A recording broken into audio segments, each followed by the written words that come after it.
Hello everyone. 20 question अपन ने इस Venus series के केमिस्ट्री के टॉप 50 क्वेश्चनों के लिए कर चुके थे। बेहतरीन ट्रिकों के साथ में याद करवाने की जिम्मेदारी मेरी है। चलते हैं बिना किसी देरी के क्वेश्चन नंबर 1 पर। क्वेश्चन नंबर 21 पूछा गया है कि निम्न में से कौन सी गैस नोबेल गैस है। तो ध्यान रखना, जो नोबेल गैस होती है इसको बोलते हैं बेटा उत्कृष्ट गैस भी बोलते हैं इसको। कौन सी गैस? उत्कृष्ट गैस। अब ये किन्हें कहते हैं? तो आपको ध्यान रखना है कि जब कोई भी परमाणु होता है उसका इलेक्ट्रॉनिक विन्यास करते हैं तो उसका जो बाह्यतम जो बाहरी कोष होता है, कौन सा कोष? बाह्यतम कोष। वो क्या होता है? पूर्ण रूप से क्या हुआ? भरा हुआ होता है। बाह्यतम कोष पूरा भरा होता है।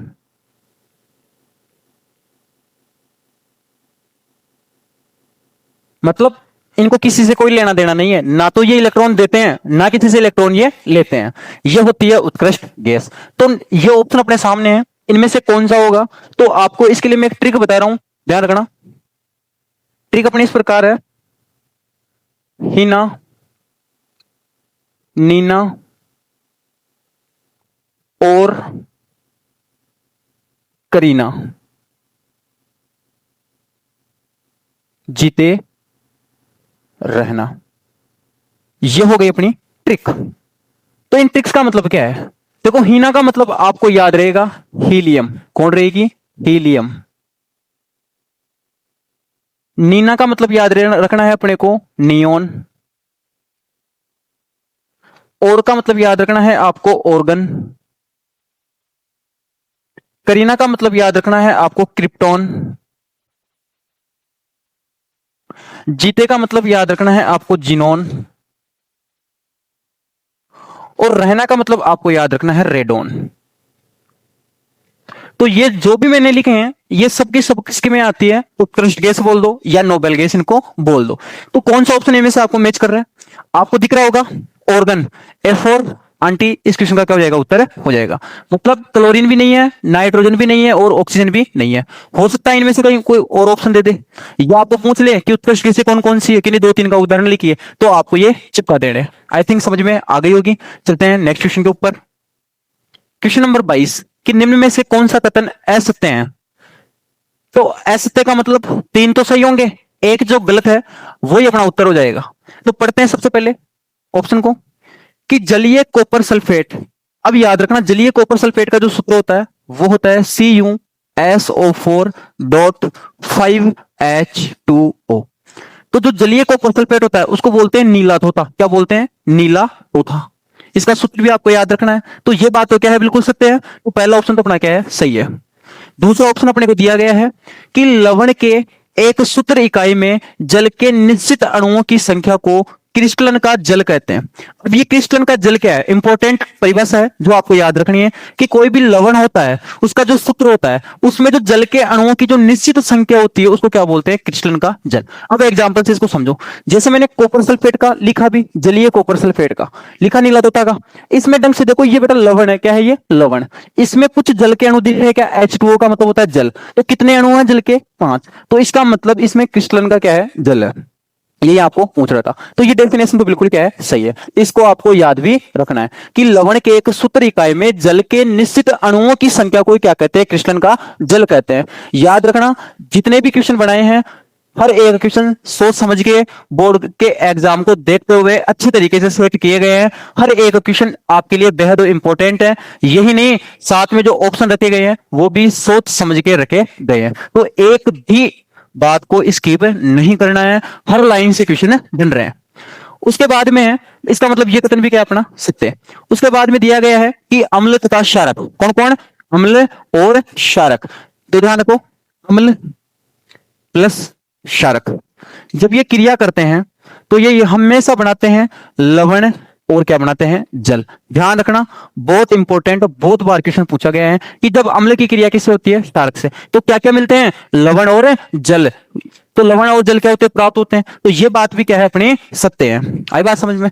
ध्यान रखना, जो ये अभिक्रिया बनती है इस अभिक्रिया को बोलते हैं उदासीनीकरण अभिक्रिया। कौन सी अभिक्रिया? उदासीनीकरण अभिक्रिया। याद रखोगे, उदासीनीकरण अभिक्रिया। तो आपको सिंगल लाइन का क्वेश्चन पूछ ले कि उदासीनीकरण अभिक्रिया किसे कहते हैं, तो क्या लिखोगे, ऐसी रासायनिक अभिक्रिया जिसमें अम्ल और क्षारक मिलकर लवण तथा जल का क्या करते हैं, निर्माण करते हैं। कौन सी अभिक्रिया कहलाती है बेटा, उदासीनीकरण अभिक्रिया कहलाती है। इसका मतलब ये कथन भी अपना क्या है, सत्य। तो चौथा ऑप्शन बचा, वही क्या होगा, असत्य। तो इंपॉर्टेंट लाइन है, चौथे ढंग से पढ़ो कि शुक्र ग्रह, कौन सा ग्रह, शुक्र ग्रह का जो वायुमंडल होता है वो हाइड्रोक्लोरिक अम्ल के मोटे श्वेत एवं पीले बादलों से बना है। तो ये बात क्या है, गलत है। हाइड्रोक्लोरिक अम्ल नहीं, सल्फ्यूरिक अम्ल। कौन सा अम्ल, सल्फ्यूरिक अम्ल आना चाहिए था यहां पे। और सल्फ्यूरिक अम्ल को बोलते हैं बेटा अम्लों का राजा। क्या बोलते हैं, अम्लों का राजा। और इसका जो सूत्र होता है वो क्या होता है, H2SO4। तो जो शुक्र ग्रह का जो वायुमंडल है वो किसके अम्ल से बना है, हाइड्रोक्लोरिक अम्ल के श्वेत एवं पीले बादलों से बना है। हाइड्रोक्लोरिक अम्ल नहीं, कौन सा, सल्फ्यूरिक अम्ल। इसकी वजह से एक स्टेटमेंट कहता गलत। तो अपने को पूछा भी कहता असत्य कथन नहीं बताना था, तो अपना ऑप्शन कौन सा हो जाएगा बेटा, D4 23 क्वेश्चन का क्या हो जाएगा, उत्तर हो जाएगा। आई बात समझ में। चलते हैं क्वेश्चन नंबर 23 के। क्वेश्चन नंबर 23, कीटोन समूह का प्रथम सदस्य कौन सा है। तो मैंने प्रकार्यात्मक समूह पहले करवाए भी थे आपको, तो इनमें कीटोन भी एक था। तो कीटोन का मैंने जो सूत्र बताया था वो क्या बताया था, C डबल बॉन्ड O। मैंने एक चीज बोली थी, हमेशा जो ये बॉन्ड खाली है यहां पे बेटा हमेशा कार्बन जुड़ेंगे। कौन जुड़ेंगे, कार्बन। हाइड्रोजन भी नहीं जुड़ेगा, कौन जुड़ेगा, जुड़ेगा कार्बन। तो मेरे को एक चीज समझ में आई कि इसके भी कार्बन जुड़ेगा, इसके भी कौन जुड़ेगा, कार्बन। तो मिनिमम इसके लिए कितने कार्बन चाहिए, मेरे पास में 3 कार्बन चाहिए। कितने कार्बन चाहिए, 3। मतलब इसका जो पहला सदस्य होगा वो कुछ इस प्रकार का होगा, होगा नहीं होगा, क्योंकि कितने कार्बन जुड़ने हैं इसके साथ में, 3। 2 साइड वाले और एक खुद तो था ही। अच्छी बात है, ये था कीटोन का सूत्र, मैंने समझाया था अच्छे तरीके से।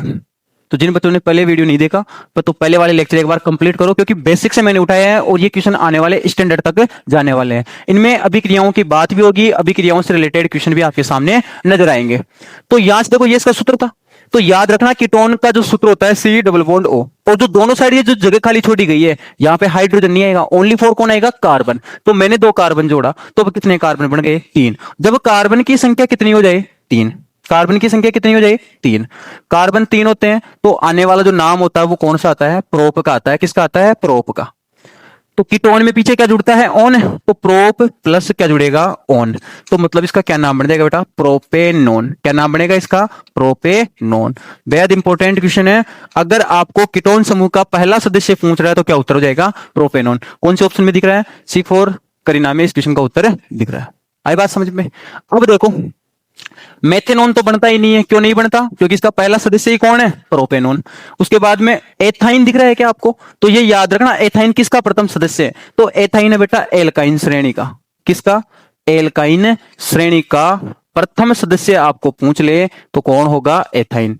एल्काइन श्रेणी का प्रथम सदस्य कौन सा होगा, एथाइन। ठीक है, एथीन की मैं बात करूं तो ये कौन सी श्रेणी का हो जाएगा, एल्किन श्रेणी का प्रथम सदस्य। अब ये क्यों होते हैं क्यों नहीं होते, ये जब अपन लॉन्ग क्वेश्चन करेंगे उस टाइम पे मैं इसको एक्सप्लेनेशन कर दूंगा। तो एल्किन श्रेणी का प्रथम सदस्य पूछे तो क्या बन जाएगा, एथीन। एल्काइन का पूछे तो एथाइन। कीटोन समूह का पूछे तो प्रोपेनॉन।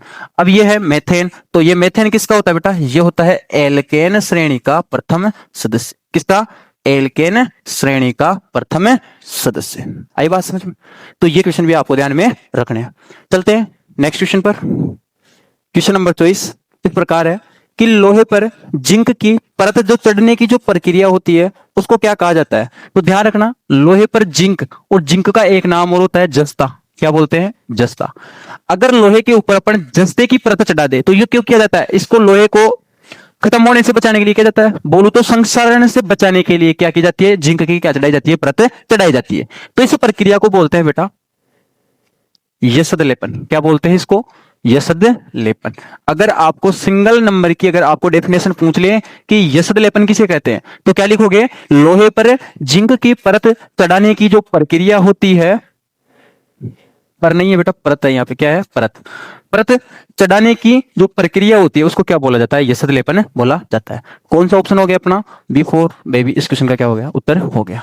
अब देखो यहाँ पे ऑप्शन अपन ने लिया है एनोडीकरण। कौन सा, एनोडीकरण। तो एनोडीकरण क्या होता है, तो एनोडीकरण होता है एल्यूमिनियम पर, किस पर, एल्यूमिनियम पर ऑक्साइड की परत चढ़ाने की प्रक्रिया, ऑक्साइड की परत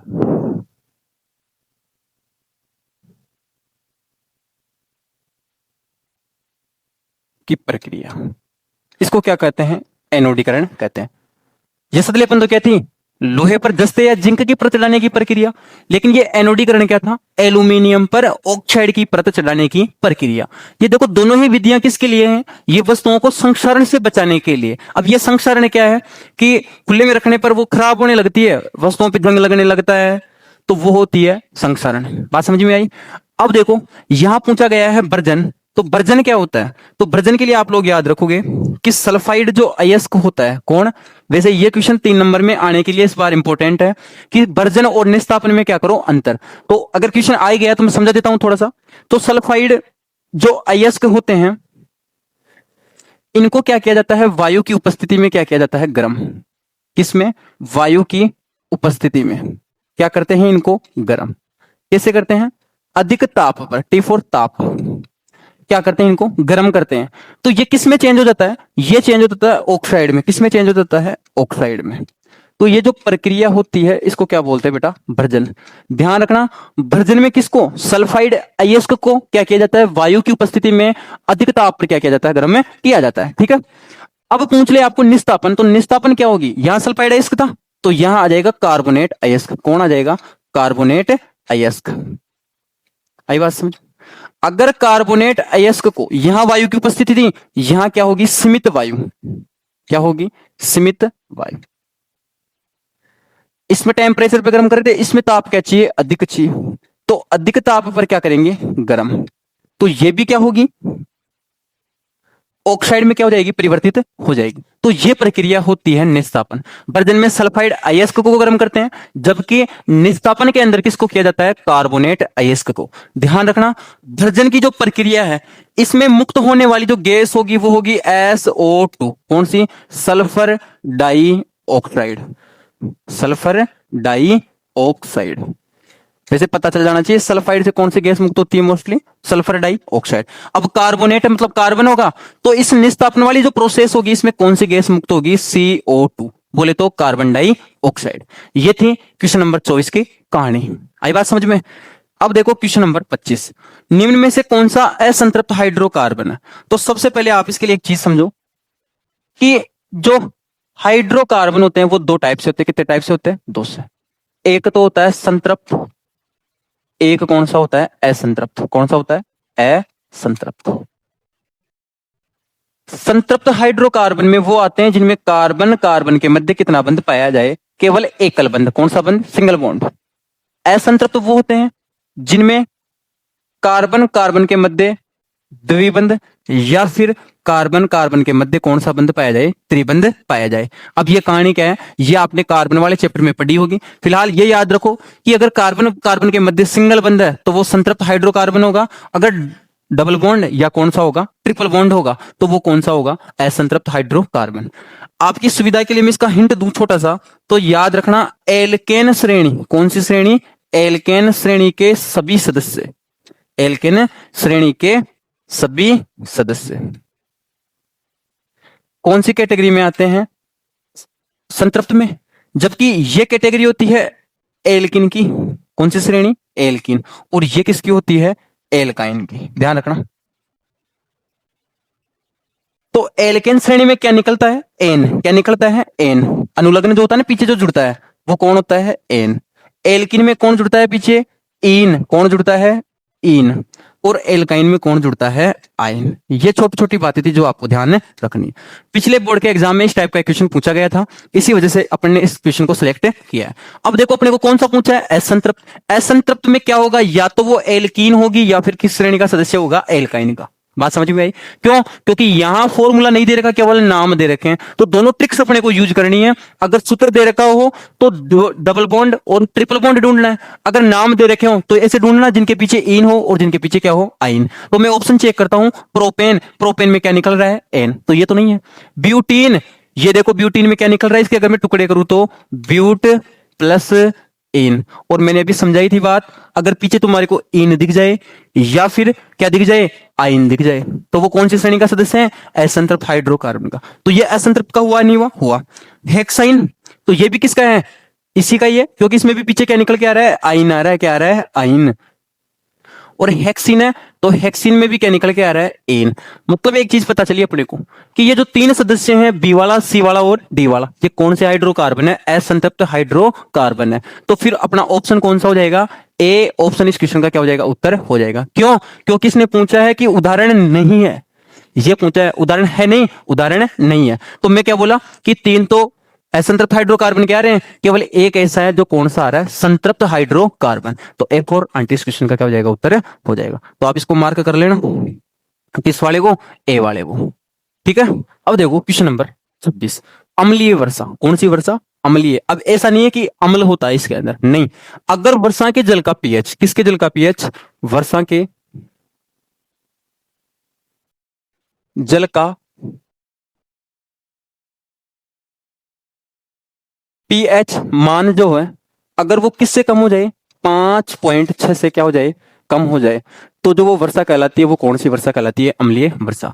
आप सबको पता है कि जो आसूत जल होता है, जो बारिश आती है स्टार्टिंग में, वो आसूत जल होता है, अपना प्योर जल होता है, शुद्ध जल, वो होता है उदासीन, न तो अम्लीय न फिर क्षारकीय। लेकिन जब अपनी ये बारिश का पानी वायुमंडल से होकर गुजरता है, तो वायुमंडल में बहुत सारी गैसें हैं, इनके कारण उस वर्षा के जल का पीएच का मान क्या हो जाता है, 5.6 से क्या हो जाता है, कम हो जाता है। तो वो वर्षा कौन सी बन जाती है, अम्लीय वर्षा कहलाती है। तो कौन सा ऑप्शन हो जाएगा अम्लीय वर्षा के लिए, बिफोर बेबी क्वेश्चन का क्या हो जाएगा, उत्तर हो जाएगा। अब आपको थोड़े बहुत पीएच मान और याद रखने हैं, 7.0 से 7.8, तो ये किसका होता है, तो ये होता है बेटा अपना, जो अपना मानव शरीर होता है, वो इसी प्रास के बीच में क्या करता है, कार्य करता है।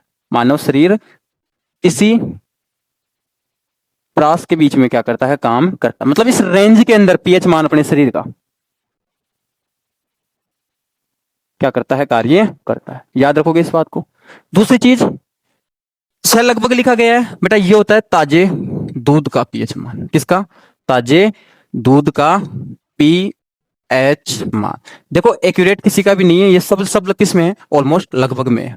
ठीक है, ये इतनी सी बात आपको याद रखनी है। बाकी और भी बहुत सारे पीएच मान होते हैं, जैसे नींबू का रस भी होता है, जटर रस भी होती है, तो जटर रस का जैसे 1.2 के लगभग होता है, नींबू के रस का 2.2 होता है, उदासीन होता है आसूत जल। इसका याद रखना, ये पूछा जाता है मोस्टली सबसे ज्यादा, कौन सा, आसूत जल।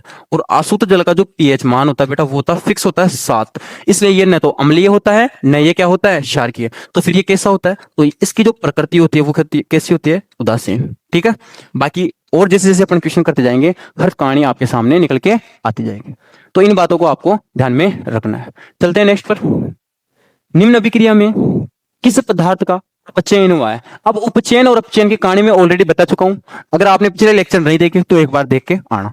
वापस थोड़ा बहुत बता देता हूं कि अपने सामने दो कहानियां होती है, एक तो होता है उपचयन और एक होता है अपचयन। क्या होता है, उपचयन और अपचयन। तो उपचयन में क्या होता है और अपचयन में क्या होता है, छोटी सी बात याद रखनी है। क्या, इनमें दो चीजों की बात होगी, एक तो होगी हाइड्रोजन की और एक होगी ऑक्सीजन। केवल मैं प्रतीक लिख रहा हूं समझाने के लिए। अगर ऑक्सीजन बढ़ा तो हाइड्रोजन क्या हो जाएगा, घटेगा। ये ट्रिक बता रहा हूं, याद रखने की। तो उपचयन अभिक्रिया क्या होती है, अगर ऑक्सीजन बढ़ रहा है तो उपचयन अभिक्रिया है, हाइड्रोजन घट रहा है तो भी कौन सी अभिक्रिया है, उपचयन। अब अपचयन में इनका जो उल्टा होता है, ऑक्सीजन यहाँ क्या होती है, ऑक्सीजन की तो कमी होती है, या फिर अपने को क्या मिल सकती है, हाइड्रोजन की क्या मिल सकती है, वृद्धि मिल सकती है। दोनों बात आपको ध्यान में रखनी है। अब आते हैं क्वेश्चन के ऊपर। ध्यान रखना, किस पदार्थ का अपचयन हुआ है या किस पदार्थ का उपचयन हुआ है, ये इस पे उत्तर नहीं आता, उत्तर हमेशा इन दोनों में से आएगा। ठीक है, अब यहां में CuO कॉपर ऑक्साइड को अगर मैं देखूं तो क्या होगा, ये जो कॉपर ऑक्साइड है, इधर देखो कॉपर की स्थिति क्या हुई, पहले ऑक्सीजन जुड़ा हुआ था, लेकिन जैसे ही मैं इस साइड जाता हूं, यहां इस कॉपर के साथ में नाइंसाफी हो गई, ऑक्सीजन ने क्या कर दिया, साथ छोड़ दिया।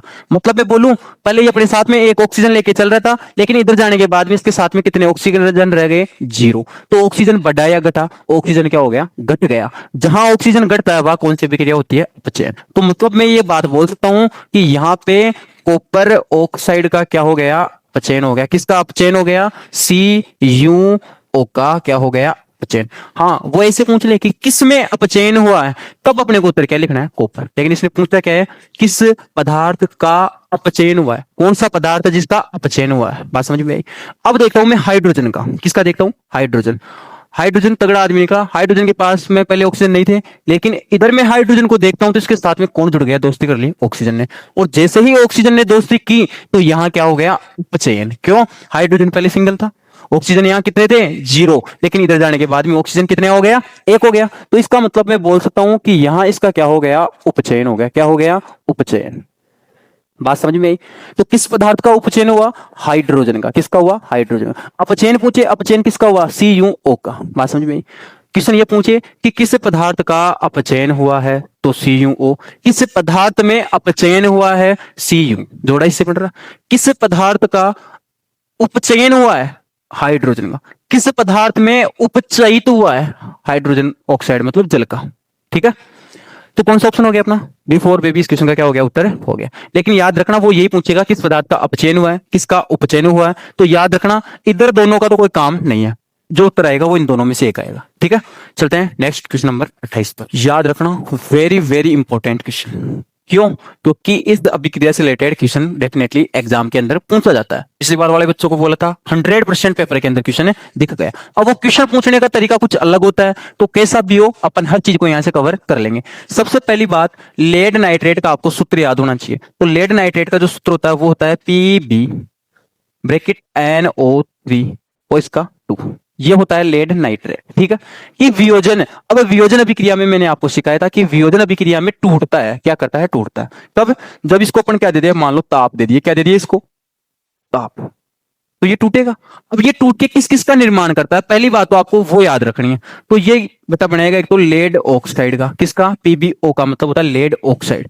प्लस में ये यहाँ पे दो गैसों का निर्माण करता है, एक तो करता है NO2 का और एक करता है O2 का। किसका करता है, O2 का। बात समझ में आई। ये दोनों गैसें हैं। तो लेड नाइट्रेट की वियोजन अभिक्रिया में मेरे को एक बात बताओ आप, कितनी गैसों का निर्माण हुआ है, 2 गैसों का। पहले इंपॉर्टेंट बात जो सबसे मेन है, ये जो NO2 है, नाइट्रोजन डाई ऑक्साइड। ठीक है, ये होती है बेटा भूरे रंग की। कौन से रंग की, भूरे रंग की। जब इसका अपन तोड़ते हैं, इसको मतलब ताप देते हैं, तो एक भूरे रंग की गैस उत्सर्जित होती है, उससे अपन निष्कर्ष निकालते हैं कि वो कौन सी गैस है, नाइट्रोजन। और क्वेश्चन पूछेगा तो वो शायद इसी को पूछेगा। ठीक है, इसके बाद में PbNO3 मैंने क्या बताया था, लेड नाइट्रेट। क्या बताया था, लेड नाइट्रेट। क्या बताया था, लेड नाइट्रेट। और किसका निर्माण हुआ इसके बाद में, लेड ऑक्साइड का। किसका, लेड ऑक्साइड। 2 गैस हैं, दोनों का नाम आपको पता है। NO2 का मतलब होता है नाइट्रोजन डाइऑक्साइड, O2 का मतलब होता है ऑक्सीजन। दूसरी इंपॉर्टेंट बात, हो सकता है ये इस समीकरण को क्या करवा ले, संतुलित भी करवा ले। तो इसको अगर आप संतुलित करने बैठोगे तो बहुत ज्यादा टाइम लगेगा। इसलिए मैं बच्चों को एक ही सजेशन देता हूं, बेटा इसको आपको याद होनी चाहिए डायरेक्ट। तो मैं बताता हूं इसमें आपको करना क्या है, 2 का पाड़ा बोलना है। सबसे पहले आप लगाओगे इसमें 2, कितने लगाए, 2, याद कर लो ताकि टाइम बच जाए। यहां भी कितने लगेंगे, ठीक। अब 2 और 2 कितने होते हैं, 4। याद रखना यहां आगे चिपका देना है आपको 4। ये हो गई आपकी समीकरण संतुलित। तो क्या बन गई, 2PbO कोष्टक NO3 कोष्टक 2, फिर ताप दिए 2PbO plus 4NO2 plus O2। अगर आपको संतुलित भी करवा ले तो बिना किसी देरी के फटाफट आप कर दोगे। क्या बताया मैंने, 2 2 फिर कितने हो गए, 4। कोई दिक्कत नहीं है, बाकी कॉपी पेन उठा के कर लेना, कितना टाइम लगेगा आपको खुद को पता चल जाएगा। तो अपने को क्वेश्चन क्या पूछा है कि पश्चात कौन से रंग की गैस उत्सर्जित होती है, भूरे रंग का धुआं किस गैस का होता है। तो कौन सी गैस का होता है, नाइट्रोजन डाइऑक्साइड का। तो कौन सी गैस हो गई, नाइट्रोजन डाइऑक्साइड। ऑप्शन सही से पढ़ लेना, देखो 2 ऑप्शन लिखे हैं, नाइट्रोजन डाइऑक्साइड, नाइट्रोजन ट्राइऑक्साइड। तो कौन सा होगा, जवाब फटाफट निकल के आना चाहिए। कौन सा होगा, अभी पढ़ा था, नाइट्रोजन डाइऑक्साइड। अगर ये पूछ ले कि लेड नाइट्रेट की वियोजन अभिक्रिया से किस गैस का उत्सर्जन होता है, तो 2 गैसें थी, नाइट्रोजन डाइऑक्साइड भी थी और ऑक्सीजन भी थी। तो जिस हिसाब से आपको क्वेश्चन पूछा जाए उसी लैंग्वेज में आपको उत्तर देना है। अब चलते हैं क्वेश्चन नंबर 29 पे। क्वेश्चन नंबर 29 बहुत बहुत बहुत इंपॉर्टेंट क्वेश्चन है कि क्षारीय विलयन का पीएच मान कितना होता है। मैंने विलयन, विलियन में मैंने बताया था, विलियन नहीं होता बेटा, विलियन होता है। क्या होता है, विलियन। मैंने पढ़ाया था विलियन 3 प्रकार से हो सकता है, या तो हो सकता है, या हो सकता है आपका क्षारकीय, या हो सकता है आपका उदासीन। ठीक है। अब इन तीनों के पीएच मान आपको याद रखने हैं। देखो 7 से जो कम होगा वो कौन होगा? अम्लीय। तो 0 से स्टार्ट होता है, 7 से क्या होता है? कम। उदासीन का पीएच मान होता है कितना? 7। अभी बताया भी था आसूत जल। जो क्षारकीय होगा वो क्या होगा? 7 नहीं, 7 से ज्यादा। और कहां तक चलता है? 14 तक। क्योंकि जो पीएच वैल्यू होती है वो 0 से कहां होती है बेटा? 14 के बीच में। क्वेश्चन पढ़ो अपना क्या था? क्षारीय विलयन का पीएच मान कितना होता है? तो कितना होता है? 7 से ज्यादा 14, यही था। तो ऑप्शन कौन सा है? 7। ये तो किसका है? उदासीन का। 7 से कम किसका है? अम्लीय का। 7 से ज्यादा तो कौन सा ऑप्शन हो गया अपना? C4 करीना। इस क्वेश्चन का क्या हो गया? उत्तर हो गया। 0 से 14 तो केवल पीएच स्केल के अंदर होता है। आई बात समझ में? तो ये क्वेश्चन आप याद रखोगे। आज का लास्ट क्वेश्चन। अब देखो प्रबल अम्ल एवं दुर्बल क्षारक का पीएच मान कितना होता है? अब इसकी एक मैं ट्रिक बता रहा हूं, उस ट्रिक को आप ध्यान रखना। देखो कौन कौन सा क्या क्या पूछ सकता है। इसकी बेड ट्रिक शानदार है। एक साइड को मैं ले रहा हूं अम्ल और एक साइड में ले रहा हूं क्षारक। ठीक है। अब देखो वो क्या क्या कहानी कह सकता है अपने साथ में। अम्ल भी वो कैसा बोल दे? वो प्रबल। क्षारक भी कैसा बोल दे? वो प्रबल। अम्ल प्रबल बोल दे, क्षारक कैसा बोल दे? वो दुर्बल। यही होगा। क्योंकि अम्ल और क्षारक दो दो प्रकार के होते हैं। प्रबल अम्ल, प्रबल क्षारक। दुर्बल अम्ल, दुर्बल क्षारक। फिर वो बोल दे कि दुर्बल और ये भी कैसा हो जाए? दुर्बल। या ऐसा भी तो हो सकता है ये दुर्बल हो जाए और ये क्या हो जाए? प्रबल। अब आप इसको चीज को ऐसे समझो कि प्रबल और दुर्बल। प्रबल का मतलब पावरफुल, दुर्बल का मतलब कमजोर। अब मैं आपको पूछूं कि ये भी पावरफुल है, ये भी पावरफुल है, दोनों की टक्कर होगी तो कोई भी जीत सकता है। आई बात समझ में? या दोनों एक दूसरे को खत्म भी कर सकते हैं। तो अम्ल और क्षारक प्रबल है, दोनों टक्कर हुई तो वो क्या कर देंगे? एक दूसरे को खत्म। तो कोई से भी नहीं जीतेगी, कोई से भी नहीं जीतेगी। तो एक ही चीज रहेगी, क्या? उदासीन। विलयन कैसा बन जाएगा आपका? उदासीन। कैसा बनेगा? उदासीन। आई बात समझ में? ये ट्रिक बता रहा हूं, बाकी रटते तो आप कितने ही फिर लेना, कोई दिक्कत नहीं है। यहां प्रबल की दुर्बल से होगी, पावरफुल आदमी की कमजोर से होगी, तो कौन जीतेगा? प्रबल वाला जीतेगा। मतलब लास्ट जो फाइनल विलियन बचेगा वो कोर्स कैसा बचेगा? अम्लीय। कैसा बचेगा? अम्लीय। इधर देखो ये कमजोर है, ये भी कमजोर है, दोनों एक दूसरे को खत्म करके क्या हो जाएंगे? नष्ट। जब नष्ट हो जाती है तो विलियन कैसा बन जाता है? उदासीन। कैसा बन जाता है? उदासीन। ठीक है। मैं बोलूं इधर वाला कमजोर है, इधर वाला क्या है? पावरफुल है, ताकतवर है। तो ताकतवर इंसान ही बचेगा, तो कौन बच जाएगा अब की बार? क्षारक। अब एक बात बताओ, अभी मैंने आपको पीएच मान सिखाई थे क्या? उदासीन का पीएच मान कितना बताया था? 7। अम्ल का कितना बताया था? 7 से कम। और क्षारक का कितना बताया था? 7 से ज्यादा। अब आपके क्वेश्चन का जवाब आ जाएगा। कैसे? इसने पूछा कि प्रबल अम्ल और दुर्बल क्षारक। देखो प्रबल की लड़ाई कमजोर से हो रही है तो कौन सा बचेगा? अम्ल बचेगा। और अम्ल का पीएच मान कितना बताया था अभी मैंने? 7 से कम। वो इस क्वेश्चन का क्या हो जाएगा? उत्तर हो जाएगा। बिफोर बेबी इस क्वेश्चन का क्या हो जाएगा? उत्तर हो जाएगा। अब इस ट्रिक से देखो कैसे रटना नहीं है, समझना है। प्रबल अम्ल था, प्रबल अम्ल था। दुर्बल क्षारक था, दुर्बल क्षारक था। तो ये बन रहा है, ये बन के क्या बना रहा है? अम्लीय। और अम्ल का पीएच मान कितना बताया था? 7 से कम।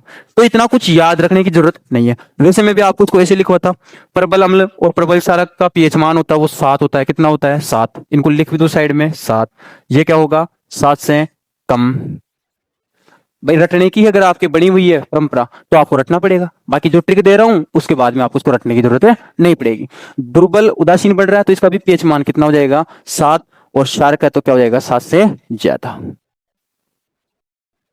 ठीक है। वैसे इतना कुछ नहीं है, डायरेक्ट करो। जो प्रबल है टक्कर करवाओ, बच गया, उसी का पीएच मान लिख दो। जैसे प्रबल और दुर्बल टक्कर करे तो प्रबल पावरफुल कौन है? अम्ल। तो अम्ल का पीएच मान कितना होता है? 7। अभी ये होता है प्रबल अम्ल प्रबल क्षारक, दोनों पावरफुल थे, दोनों नष्ट हो जाएंगे, फिर बाजी कौन मार जाएगा? उदासीन। फिर पीएच मान कितना हो जाता? 7। इस प्रकार अपने आज अपनी सीरीज के टॉप 30 क्वेश्चन कंप्लीट कर लिए हैं। बेहद शानदार तरीके से स्टेप बाय स्टेप अपन आगे बढ़ते जा रहे हैं। तो वीडियो कैसा लगा? वीडियो को लाइक कर देना, वीडियो को शेयर और चैनल को सब्सक्राइब जरूर कर देना। और एक कमेंट जरूर देना कि आपको किस साइंस के चैप्टर में या फिर मैथमेटिक्स में किसी भी चैप्टर में आपको प्रॉब्लम हो तो उसका अपन कुछ निष्कर्ष निकालेंगे और बढ़िया क्लास आपको इसकी देंगे। ठीक है। मिलते हैं नेक्स्ट वीडियो के साथ में। Love you all.